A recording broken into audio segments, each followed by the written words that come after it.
Good morning. It's a little bit cloudy today, and I just wanted to talk about insomnia because it's a subject that keeps coming up for me and something that's been massive in my life.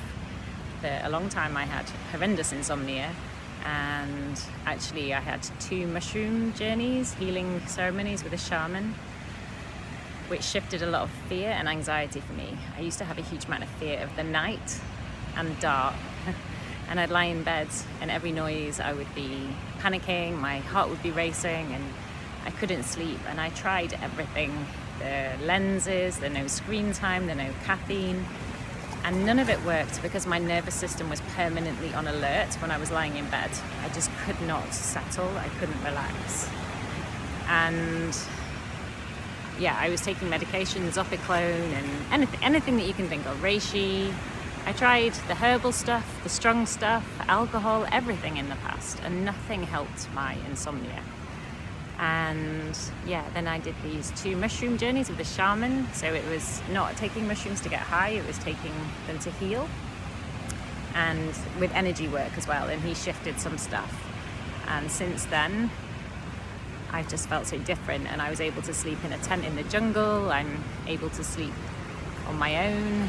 I'm not scared of the dark anymore. I can go outside to an outdoor toilet when it's dark, and all this stuff in the past I just would not have been able to do. I would have been terrified to go to the toilet at night. I would have probably put a bucket. When I went camping, actually, I put a bucket in my tent because I didn't want to go outside my tent in the night. And also I used to lie awake thinking someone's going to come and stab me in my tent with my own knife.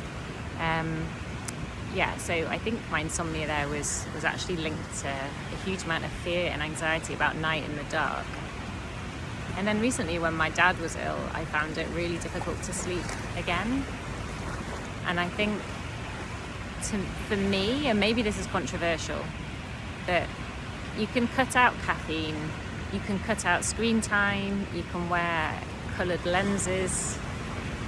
But I actually think the reason that we have insomnia isn't so much these acts as the underlying cause behind them. So you're drinking loads of coffee because you're burnt out and you're anxious and you're stressed. You're doom scrolling because you're burnt out and you're anxious and you're stressed. And if you stop doing these things, you don't stop being burnt out and anxious and stressed.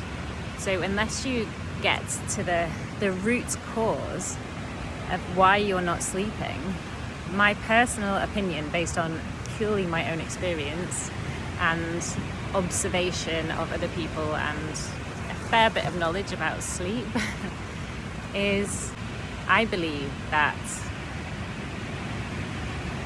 your sleep won't change until you learn what the root cause is of why you're not sleeping and address that. That is my belief.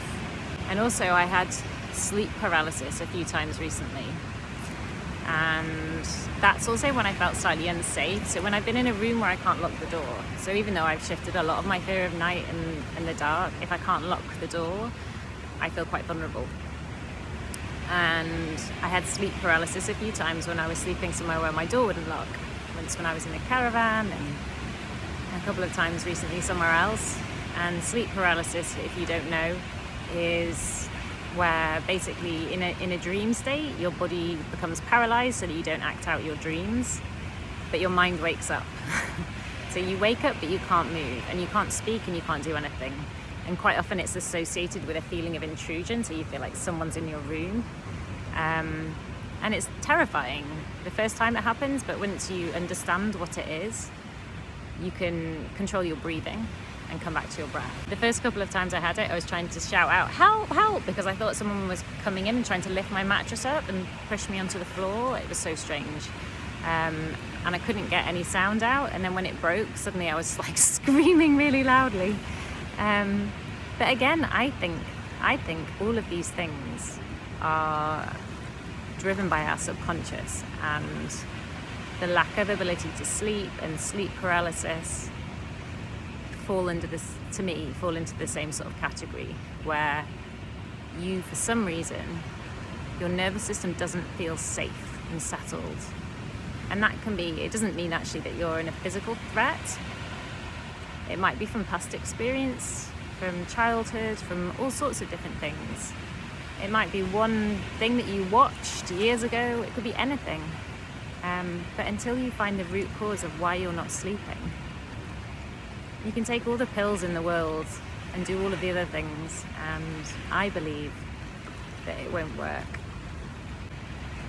So helping to reset your nervous system, and things like meditation and yoga nidra are really helpful because they help to drop your mind into that sort of pre-sleep state and bring about a sense of calm.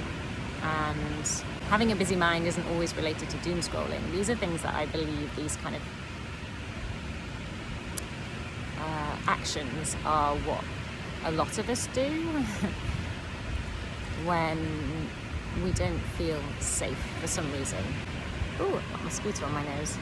I think everything in life is about feeling safe. And if you can calm your nervous system, then I think your sleep improves. And the other thing is about not labeling stuff. So I used to say, I have insomnia, I have horrendous insomnia, and I tried the Calm apps and it just used to make me really angry. And now if I have a few nights when I don't sleep, because it still happens, I think again with the moon, so with the moon your melatonin levels are lower because it's more light at night and it's harder to sleep. But there's all sorts of other things that impact our sleep. And if I have a few nights where I don't sleep, I don't label it as insomnia. I'll just say, I didn't sleep well last night for whatever reason, and not attach anything to it. Because if you say, oh no, my insomnia's come back, I can't sleep, I thought I was cured and now it's back again, then you start to bring yourself back into that belief that you have insomnia and you label it, and then shockingly you can't sleep. Anyway, this probably won't be for many people, but the people that struggle with their sleep, maybe something I've said will be of some use, or you'll relate, maybe not. I'd be interested to hear.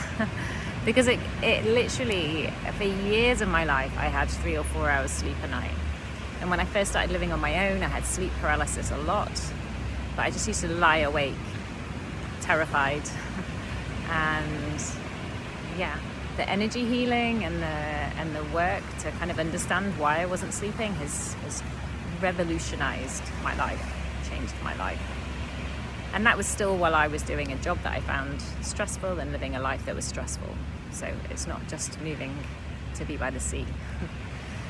Because I know not everyone can do that. Or not everyone wants to do that.